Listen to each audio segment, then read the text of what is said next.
அழுதால் உன்னை பெறலாமே என்று மனமுருகி பாடி சிவபெருமானால் ஆட்கொள்ளப்பட்ட அடியார் மாணிக்கவாசகர்.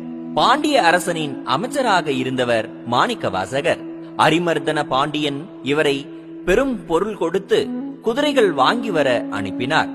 திருப்பெருந்துறை வந்தபோது குருந்த மரத்தடியில் சிவபெருமான் குறுவடிவில் அமர்ந்திருப்பதை கண்டார்.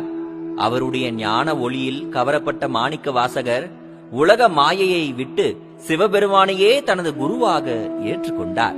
அவர் அரசனுக்காக கொண்டு வந்த பணத்தை சிவபெருமானின் ஆலய திருப்பணிக்காக பயன்படுத்தினார்.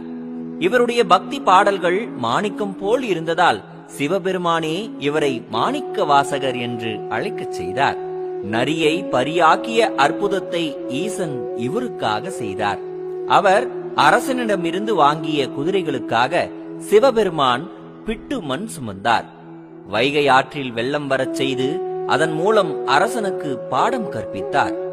மாணிக்கவாசகர் திருவாசகத்தில் உள்ள ஒவ்வொரு பாடலிலும் இறைவனின் கருணை பெருக்கையும் தன் மீது இறைவன் காட்டிய அன்பையும் பாடியுள்ளார். அவருடைய உருக்கமான பாடல்கள் பாமர மக்களுக்கும் எளிதாக இறைவனை அடைய வழிகாட்டின. இறுதி வரையில் சிவபெருமானின் அருளை மட்டுமே வேண்டி இறுதியில் சிதம்பரத்தில் ஜோதியுடன் கலந்தார்.